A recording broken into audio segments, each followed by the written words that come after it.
Well, hello, everybody. My name is Lee Brown. I'm with Bio-Rad, and we are going to be talking about a topic that I know a lot of the biotech teachers that I work with have been really focused on, and that is the BACE exam. And I've got our foremost expert in the BACE exam who's going to talk to you. That's Tammy Vandell. She's going to talk to you about the BACE exam, what it is, how to help your students get prepared, how you as a teacher can hopefully take down the stress level a little bit. She's got lots of resources and things like that that should be really helpful for you.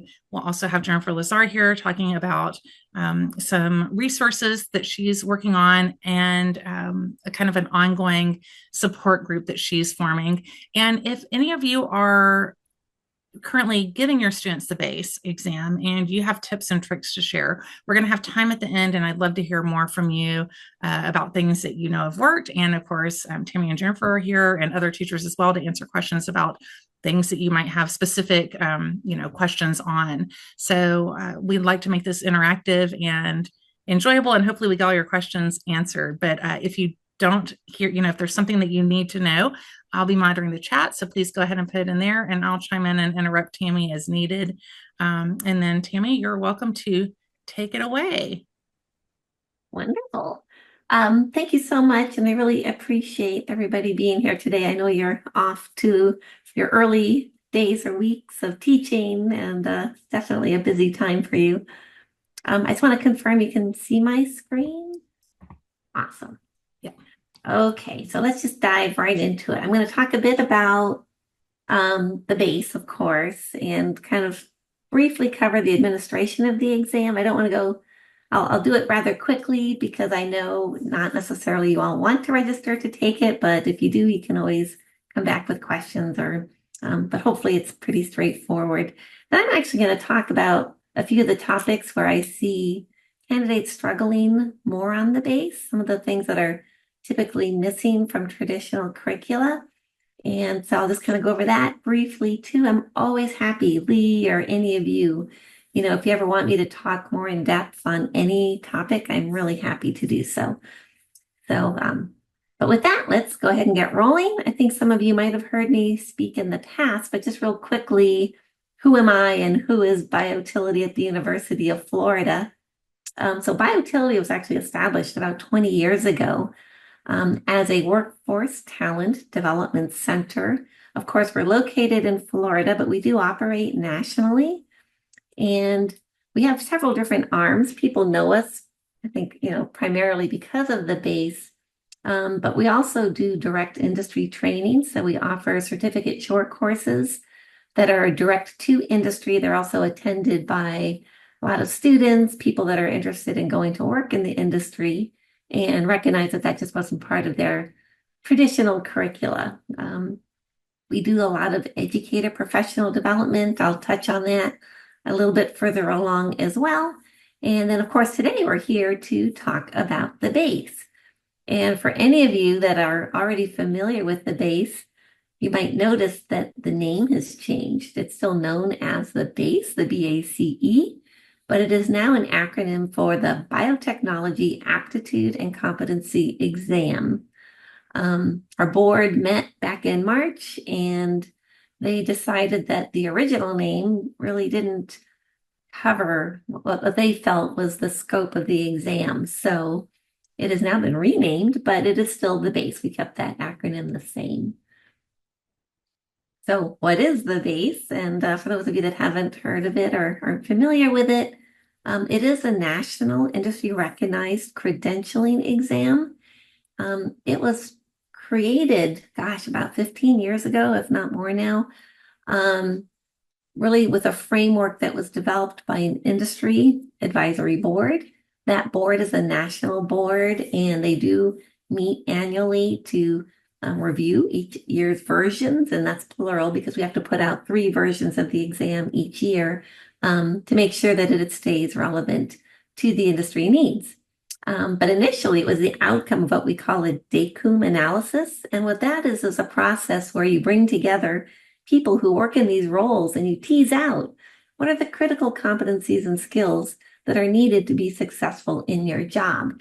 And so that creates the framework for the exam. And then I also just want to note that we are what's called ISO 17024 compliant. And those are international standards that credentialing bodies need to meet. So in terms of, exam development, exam security, student data privacy, special accommodations, right? All the elements that need to be in place to make sure that every candidate has an equal opportunity to demonstrate what they know. And so that is BACE in a nutshell. But going a little deeper into the nut, the scope of the exam. So the whole idea is that somebody who can pass the BACE, what they're doing is that, they've now demonstrated not only right mastery of these competencies and skills, but also the aptitude for the work to go to work in a company. And the idea being that they can now be seamlessly integrated into the company and then be quickly trained on company specific protocols. So one thing you'll notice about the BACE, it isn't specific on how to operate a bioreactor or run a large scale purification system. The mindset behind it is that if somebody has that foundational level of competencies and skills, they can then really move through that training process much more quickly. And so now the actual distribution of the categories. So these categories were identified when the initial framework was created. Back in March, our board did change them slightly. There used to be 9 categories, and now there's only 8. And the reason for that is that we had another category called General Topics in Biotechnology. And that was just way too broad, way too general. I think it caused a lot of confusion even for teachers. And so we've now consolidated some of those topics into these more clearly defined categories on the exam. And you'll see that it's broken out into both a knowledge and a practical portion. And this is important because even though, right, we hear a lot about, and rightfully so, the value of the skills, what the industry has consistently told us year after year is that they want candidates who understand the theory and the application behind the techniques that they're performing. And so the practical portion is balanced with the knowledge portion. And I'll give you a brief overview of what that looks like. But what you'll see out of the gate here is that, that 23% on the practical side, the biotech skills, and then you go across the pie and look at that 19%, and that's on the knowledge exam, and that's technical skills and applications. So again, I just want to reinforce the idea that we want candidates, right? Job candidates who understand why they're doing what they're doing and how that applies to their specific role on the job. And so here you can see an overview of the knowledge exam. It's broken out into those 4 categorical topics: technical skills and applications. And then we have biochemistry and molecular biology, and then workplace safety and culture, and regulatory compliance. And I've highlighted in green the topics that I really do see most lacking from traditional curricula. And so hopefully, and I feel like my voice is going, but hopefully we can kind of get through this. I actually want to touch on some of these things just so you have more familiarity with them and hopefully feel more comfortable integrating these topics. So we'll come back to that. And then here we have what's on the practical exam. So we have the applied math, we have standard equipment, and again, you'll see this is just your everyday equipment that is found in most classrooms. Again, the industry said, right, if somebody knows, how to carefully work with instrumentation and they understand the concept of calibration and accuracy and etc., then it's okay that it's not a full-scale bioreactor. And then you see biotechnological skills. And I think those probably look pretty familiar to all of you. And then we have experimental design and data analysis.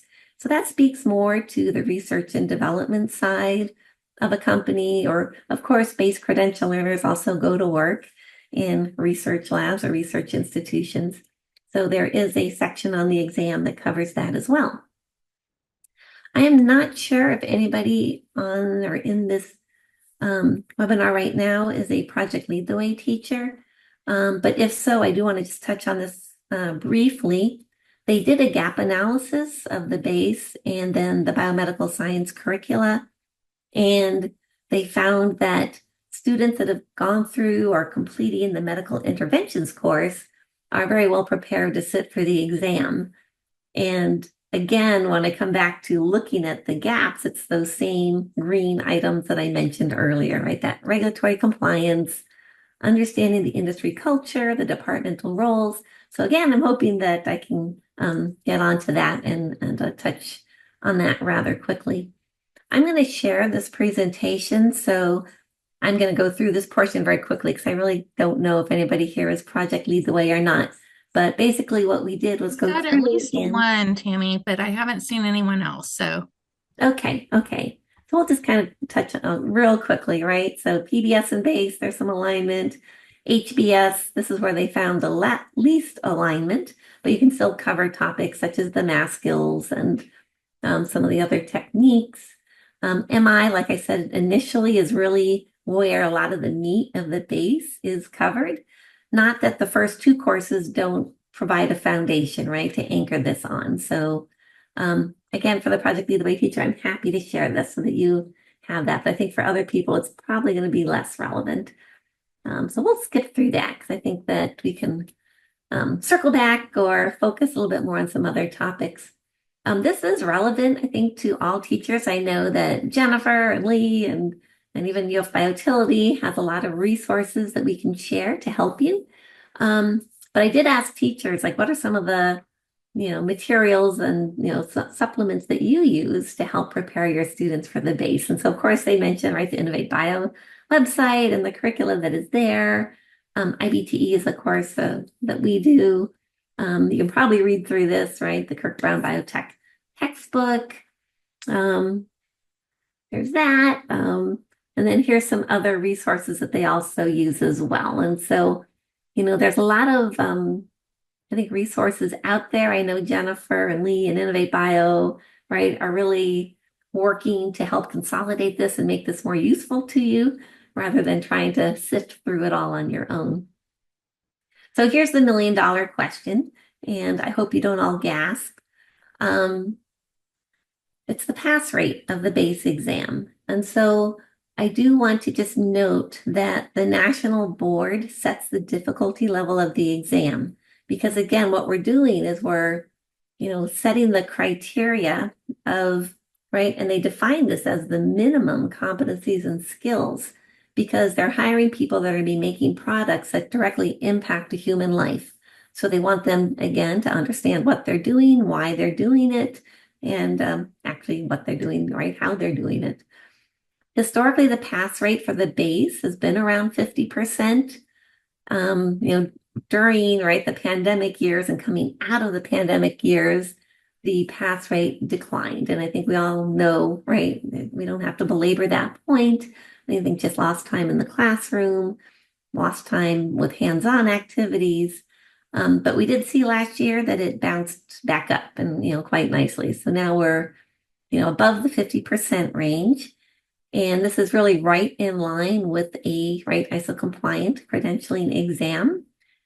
And what I want to talk about too, well, we can kind of do a little bit of a deeper dive into this, is that on the knowledge portion of the exam, where we saw candidates struggling the most in this past year, was that the applications piece, right? That theory and applications. And I think this still might be residual from the pandemic. But again, just understanding the theory behind why they were doing and why they would use a particular technique in a certain setting. So it's important that they're making those correlations. On the practical side, they do very well across the board, except for in that applied math section. And so again, you have Biotility, and I know, again, there's other resources out there. I think if we can get that math score up, that's also going to make a huge difference just on the pass rate of the exam. But I do have a couple of other little tips and tricks, and I know Jennifer does as well. So one of the things that we also find is that when a site administers the exam to their students, we find that the more advanced notice that the students have and that the site has, the better they perform. So we actually recommend that if you can register as a test site, even 4 or 5 months out from the date you actually want to test, there is data that supports that the students are going to do much better on the exam. And, a couple of reasons for that. One is they know early on this is something that they can prepare for, and they can make use of the resources to prepare for that. So that includes, we have free practice exams, free learning resources. And I also want to reiterate that there's no cost to register as a test site. There's no obligation to even test. You can register and then, say, no, you know what, we're not going to be doing this, or we're not doing it this year. So there's no commitment at all. But jumping into the actual resources that we have, and this is, I think, very important. So we have 2 versions of free practice exams. And like I mentioned, there's a direct correlation between how students perform on the BACE and how much time they actually spend engaging with these practice exams. These practice exams are also very helpful to the instructors. So if I go into the BACE site and I click on the modules, you'll see, I already said this, but if you go into the practice exam modules, the practice exam is actually broken out into those same categorical sections that I was describing earlier. And as an instructor, you also have TA access to each one of these modules. You don't have to do the full practice exam at once. You can break it out into pieces. You can integrate it into your curricula and use it as a learning tool, a teaching tool. But it does allow the teacher to see how the students are performing and then maybe make adjustments. Maybe I need to spend a little bit more time on this. Maybe we need to practice this a little bit more. So definitely use that as a resource.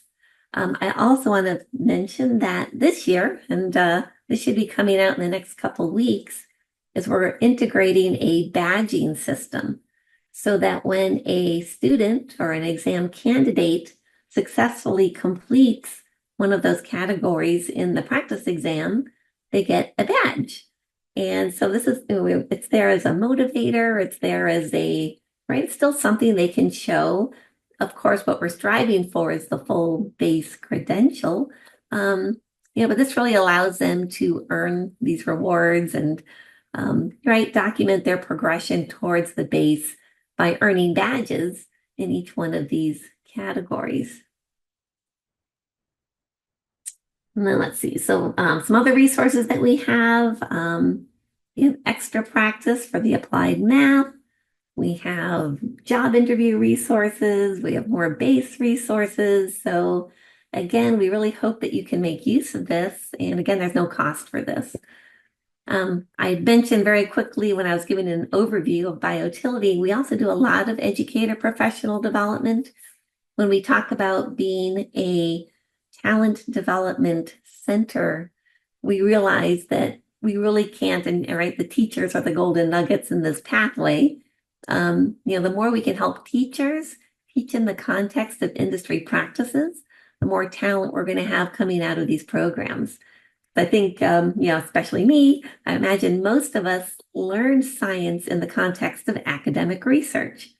We didn't learn it in the context of applying it to a quality control job or biomanufacturing or quality assurance. So I always give these examples.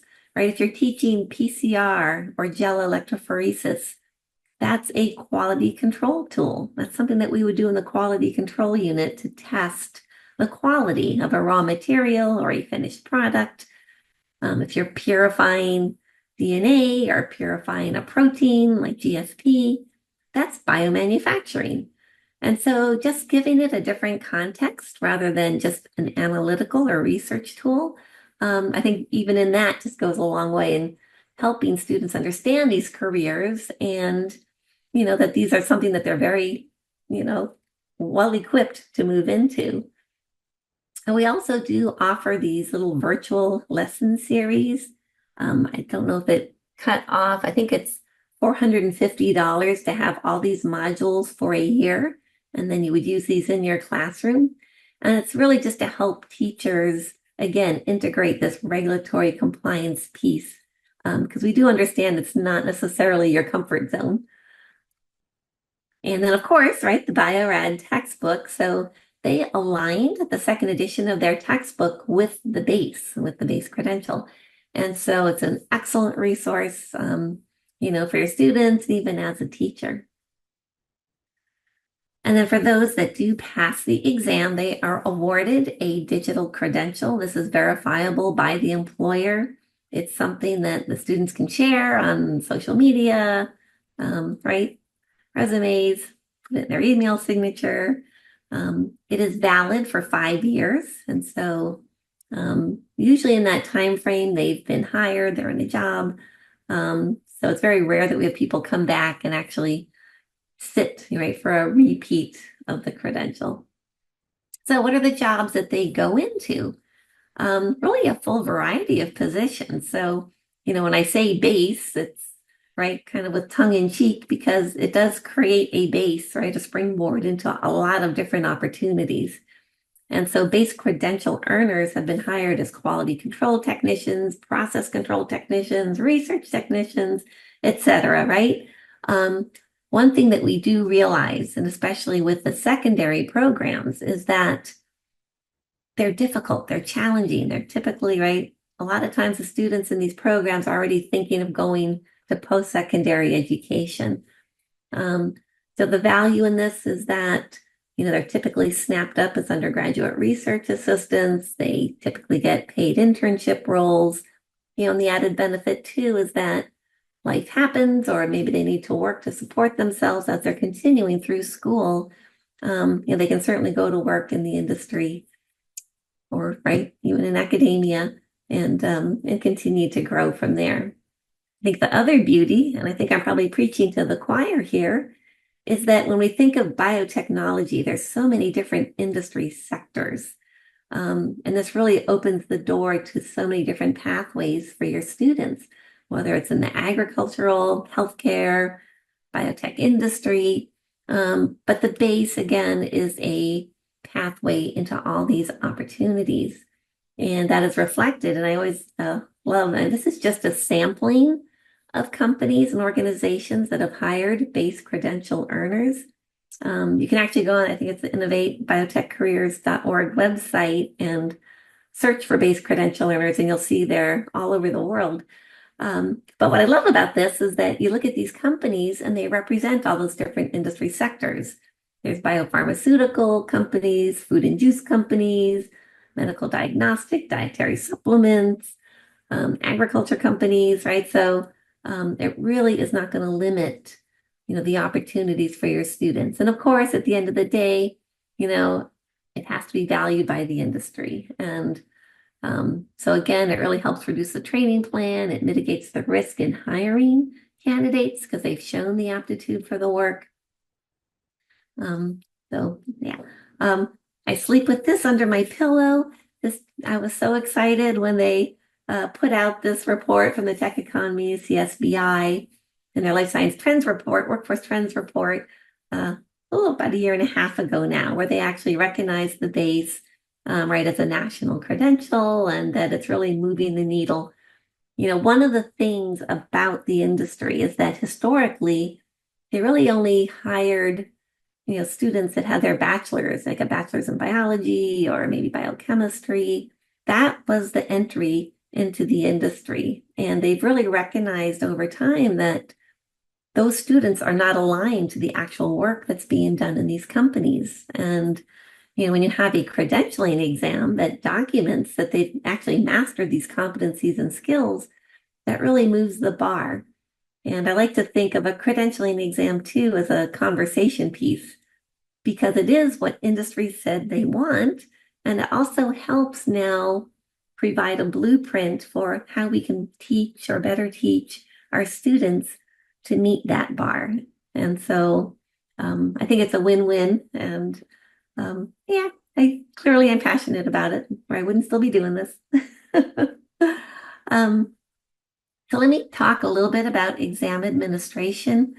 I don't want to belabor this too much. I hear and I'm saddened that teachers feel stressed about this. And so let me just cover it a little bit and hopefully I can alleviate some of that stress. And I also want to just emphasize that, the Biotility staff is always happy to help. So just call or email if you run into any trouble.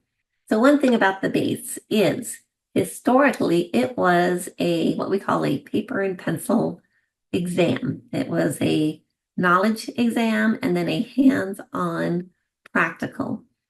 During the pandemic, our board voted and gave us the opportunity to move the full exam into a computer-based exam, just so that, right, people that had been preparing for it still had the opportunity to sit for it. So we did it that way for 3 years. And during that time, they did a third-party psychometric analysis and showed identical outcomes between the two versions of the exam. So then the board voted to make it a permanent option. So what that means is that when you register as a test site, you can select, do you want to do the traditional paper and pencil, or would you prefer to administer it as a computer-based exam? And so regardless of how you're administering it, it is a closed book exam. It is administered in one contiguous 4-hour session. I will say that most candidates are done within 2.5 hours or so.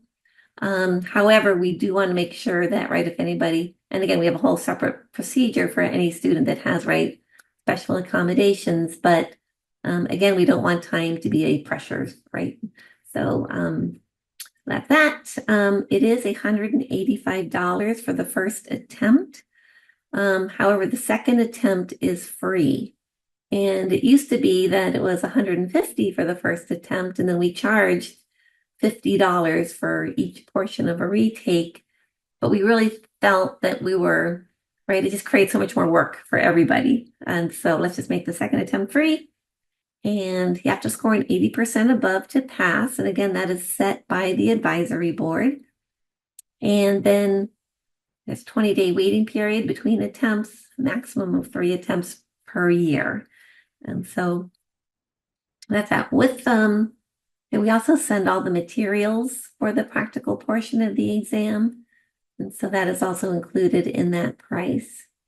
In terms of exam site personnel and their roles, so whether you do computer-based or paper and pencil-based, we need what's known as a site administrator. And this needs to be somebody who's independent of the exam, somebody in your CPE department, right? Somebody in your administration. This is who we coordinate with in terms of exam security, sending them materials, registering, right, the candidates and invoicing. We do recommend that teachers are added to the communications that we have with a site administrator, just so that they are always in the loop of what is going on. Both administration methods also require a proctor, so one proctor for every 15 students. And so if you're doing the computer-based, that's all you need. If you're doing the paper and pencil hands-on, then you also need what's known as a skills evaluator. And this can be a teacher. However, there has to be somebody present in the room who, right, is independent and just making sure that there's no inadvertent helping going on. That would be the exam monitor. Okay, let's see. Anybody who is involved in the administration of the exam, they have to take a short little UF course. It's a e-learning and Canvas. It is short. It's really just designed to make sure that anybody who is participating in the administration of the exam is very sure of what they're doing. There's no cost for this, of course, and it does need to be repeated each year. Tammy, quick question. Yeah. Do the students have to take a test at the same site, like the practical and the knowledge portions? It's all together now. So it's all together. Okay. Yeah. Okay. And then this is not, sorry, that was a little bit earlier. We got a question that said, how many credential earners have additional degrees, or can just the base credential help get jobs? Do you have any stats on that? And you might be getting to that later, but. I don't have scientific what's the word? Right, we rely on credential learners providing us, right, data that comes back to us. Yes. So, I don't know if I have the slides in here or not, right? Like certainly examples of students that are hired straight out of high school. Gotcha. Um, That's great. and yeah, and in some, right, but then there's also added value in a credential with a degree. And what we find, right, it makes a difference at the level at which they're hired into. Of course, the Mhm. degree is going to be added value. Um, but definitely students are hired straight out of high school. Okay, good to hear.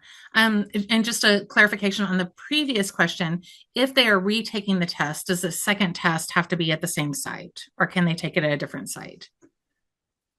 Ooh, that's a good question. And we would probably need to coordinate with that Okay, okay, for them to take it someplace else just to make sure that yeah, I think okay. there's probably a way to do that. Right, right. Okay. Not common. Yeah. No problem. All right. Thank Okay. So when you do schedule to administer the exam, we schedule what we call a 3-day window, and that way you can make accommodations for if you have large groups, all can all test at once, or right if you have somebody who's absent, people that want to retake it or take it, right, and miss that first testing date. All first attempts need to be completed by July 15th of the academic year, right? So, right, the 24-25 academic year, so July 15th, 2025 would end that academic year. However, the retakes can continue through December 31st, right? So you might have somebody who tested late in the year, they still want to take a retake, they can certainly come back, right, in the fall or at any point and do that retake up until December 31st. And so again, coming back to just the timeline, there is a big value in registering early. Um, After you register as a test site, then you'll receive confirmation of that registration. You'll receive information about, right, links for any personnel to do their training in the e-learning. And then you'll also receive the information and links to access the practice exam and other resources. So there's, right, unless you proceed to step 2, you can be done right there. If you decide you want to continue and administer the exam, then this is where you now would move forward and actually order the exams online, schedule the testing date.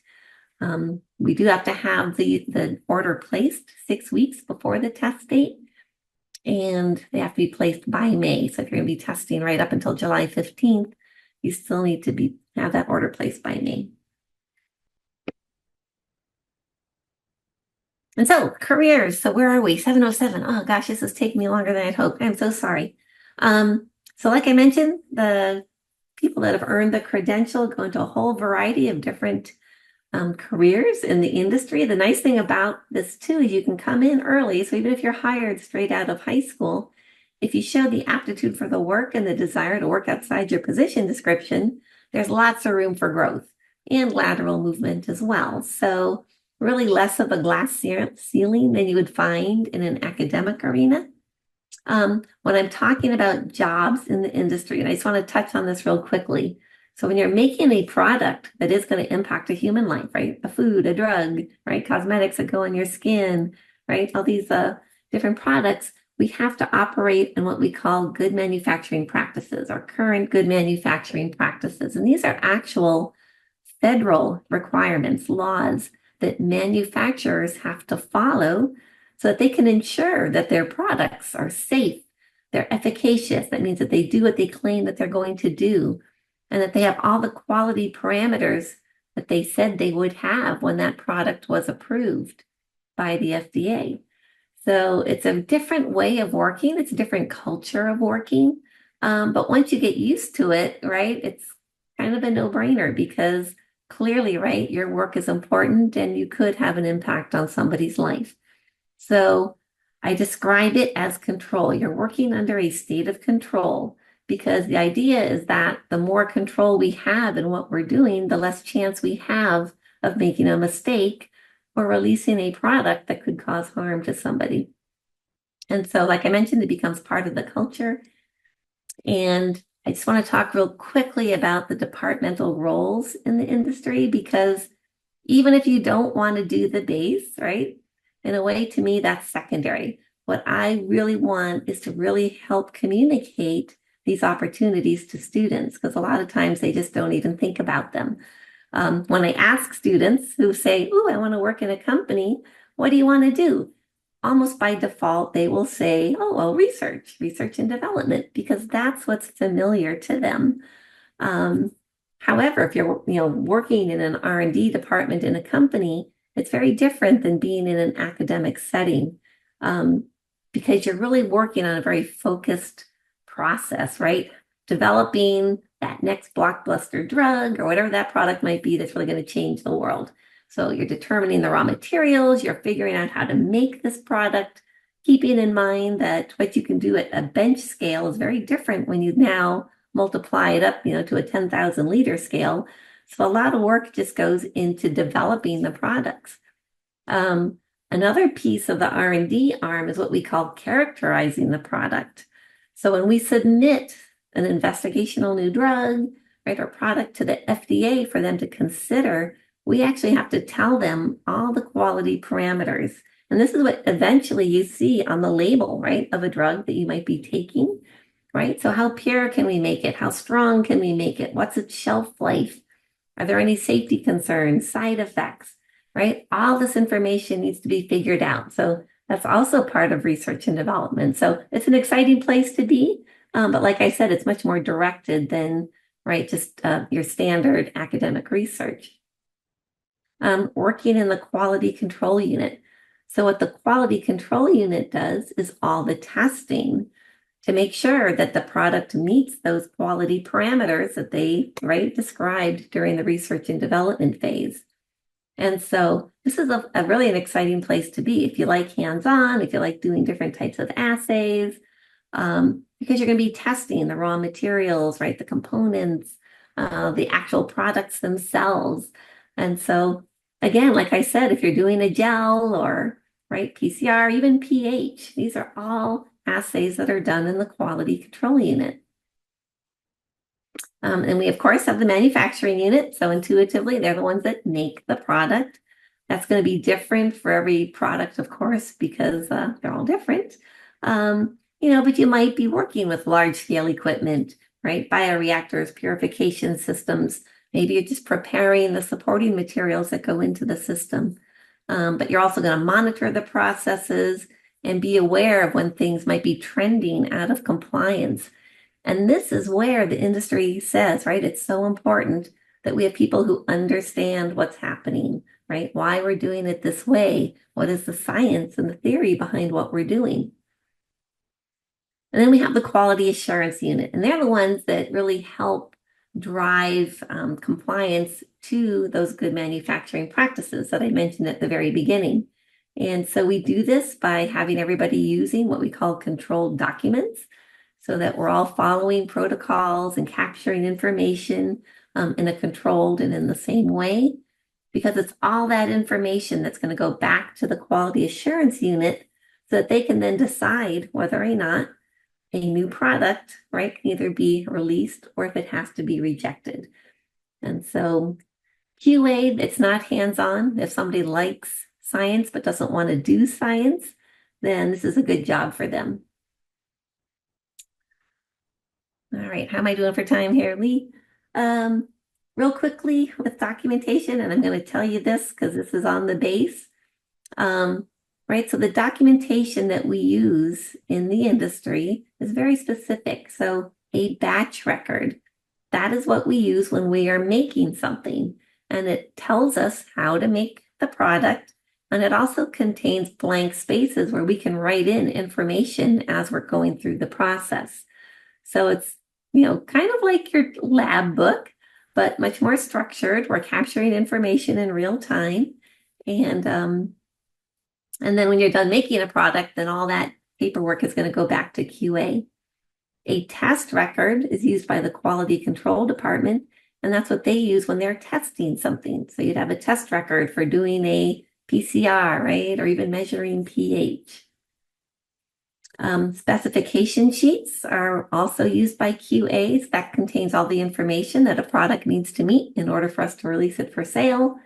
You're probably all familiar with SOPs, or standard operating procedures, and these direct us on how to do something, like clean a piece of equipment or operate a piece of equipment. We don't write on them, we just follow them. And then labels are also controlled documents. If you can imagine, the wrong label on the wrong thing could be very detrimental. So we're very careful about how we use and issue labels. So there's that. Tammy, you've got about 15 minutes officially. So Well, I don't you're want to doing, take you're up because doing good. I know people probably already have questions and I'm a Yeah, and jumper. I'm kind of like they're asking questions in the chat, so I'll keep Okay. interrupting you and y'all Okay. continue to ask questions. Well, why don't we just kind of skip ahead? So I do want to mention that we did work together with Bio-Rad to create those documents that can be used with their size exclusion chromatography kit. And so if you want to use that in the classroom, it's a good way to give your students an opportunity to experience these documents firsthand. I do want to mention, and I think maybe Jennifer, I'm sure would cover this as well, right? Of course, Innovate Bio, but the Biotech Careers website, great resource for your students to explore the different jobs and where they are throughout the country.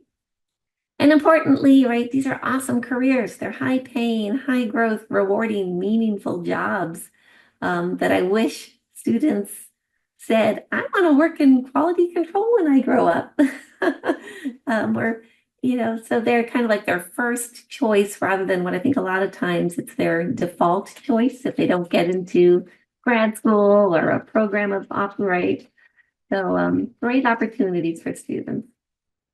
I do want to thank NSF, ATE. They did fund a lot of this work too in the last several years in terms of bringing BACE, to Texas and Washington and a couple of other states. And again, the idea is that we really want to create new pathways to careers for students. We also want to provide vetted talent to the industry. And right, and it also just gives students an opportunity to be able to showcase and talk about what they can do. So with that, I will end it because I know I'm probably squeaking up against time here. I'm happy to answer questions. And we'll stop it there. So how do I, I'm Awesome. going to stop sharing so I can see Sure. you all better. Okay. Yeah. So if any of you have any questions that you want to ask Tammy, feel free to unmute. And we'll wait just a little bit. And then I think Jennifer, if she's still around, yeah, she is still around.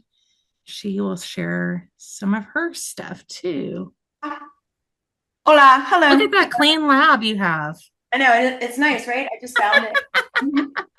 Just found it. I like it. I change it. Hi guys. So my name's Jennifer Lazar. I've met quite a few of you. If not, I currently work with high school pathway development for Innovate Bio. I taught dual credit biotech for 15 plus years, academic dean, instructional coach. And so I am gifted to be able to help people grow their biotechnology programs. And so one of the things that we decided to invest in this year was particularly here in the Texas area. BACE was new to a lot of our teachers, and it's also tied to money and accountability. And so sometimes it can create some, not anxiety, but it's just new. It's new, right? And being by yourself, particularly, because quite often you're the only one who teaches the course. What do these standards mean? What do they look like? Do I include them in my curriculum already, right? Like you have to go through, you guys know, right, in our PLCs, when you get new standards and new tests, you go through all of them, right? We align the standards to our assessments. What are we doing? We unpack the knowledge and skills. So sometimes that's a big load to carry by yourself. And so what Innovate Bio is going to do, and I'm going to help you do, is we're going to unpack this together, right? So think of it as like a little mini professional learning community. I'm not a know everything. I don't even teach high school biotech anymore. I do teach at the community college though. But I am heavily versed in curriculum and skills and objectives and assessments. And I love assessments. I particularly love formative assessments. So what I have done, and I will share this with you, and some of you may have already seen this. I'm going to share this with you. This summer, we had a little mini like BACE hands-on workshop. And even though I'm calling it BACE, it's not really BACE, right? It's just best practices and skills in an industry setting. And so particularly with some of my project lead the way teachers and some of my newbie teachers, how we're delivering the material and how we're assessing students in the course isn't reflective of what they'd actually be doing in industry, right? So you wouldn't want to send them out there in the real world after Biotech 1 without any idea of what an industry standard looks like, right? Because we want to be like a mastery biotech science course, a career course. We don't want to be an exploratory, oh, maybe I like you course, right? Or maybe you do, I don't know. But my job is for like careers, right? Skill builders. I want kids to walk out of my course and feel confident and have knowledge and skills to be able to feel confident, right, in those interviews and in those skill processes. So on this document that I just shared with you in the chat, actually, let me share my screen really fast just so I can. Okay. So right here it says skill builders. That's a sample because I started on them and then I kind of quit because I didn't have a lot of time. I was doing some other things. But if you open those, you'll go through them. The first thing that you'll notice is they do not match the new categories and skill alignments that are on the website for BACE. I just looked at it today. Some of them have changed, not by much, but they have. So I need to like change some of the terminology. But as you look at those, the idea is that we should constantly be assessing our students at all times, right? In 2D and in 3D, all the time. We're always up, we're moving around, we're doing stuff. So these little mini skill builders aren't meant to be like full lessons. They're just meant to be ways to integrate assessments, particularly self-assessment by students, how they're doing in that particular skill. I happen to align it to BACE because that's our certification, right? But really, they're just good skills, right? That's what you should, anyway, if you want them to walk out. So even if you don't do the BACE, they're just good skills. So you can register here. Of course, it's free. And you'll see down here, I've tried to break it up into chunkable units. And I know if this is new for you, some of you are very experienced in this. I would be new at some of this as well, breaking down some of these objectives. But what my hope is that we can come together as a learning community, right? So we're not in isolation. We can look at that base objective, break it down. We can have discussions about it. What is the verbiage? What does it mean? And then most importantly, like, what does it look like in the classroom, right? And what does a student need to be able to do to pass that particular spot? So I always advocate, even if you're given the online certification, like we still should be doing all this hands-on in person, right? All the time. We should be moving around, doing, and assessing in practical portions as well. So here's our sessions. Please join if you can. These are just a little sample for each one. I will logistically publish and put out each session after I've gone through it and make sure that it's acceptable. You'll notice it's some of them are kind of incomplete because we just kind of put some stuff together this summer, but I'm going to work on that this week since next week is the first one. And I won't go over all the base, all the stuff that Tammy just went over because we've already gone over it and we'll send out a video for it. So next week, we'll just start with baby, right? Safety and laboratory equipment and how to use it. And then this is right here, right? This is what Amanda's going to talk about as well. This applied math is the one that people are the most scared of. So we're really going to tackle that hard, build your confidence in that. And then we're going to be super confident because when we're confident about it, we're confident to teach our students about it, right? And so we have to build that up. Anyway, it's a learning community. We're there for you. And I also have a course. I'm not ready to share it yet, but it has a bunch of resources in it for BACE from some previous teachers. So sign up, join us. If you can't, I will record it as well, but at least sign up so I can send it to just those particular email addresses, right? I'm not going to publish it everywhere. So that's it.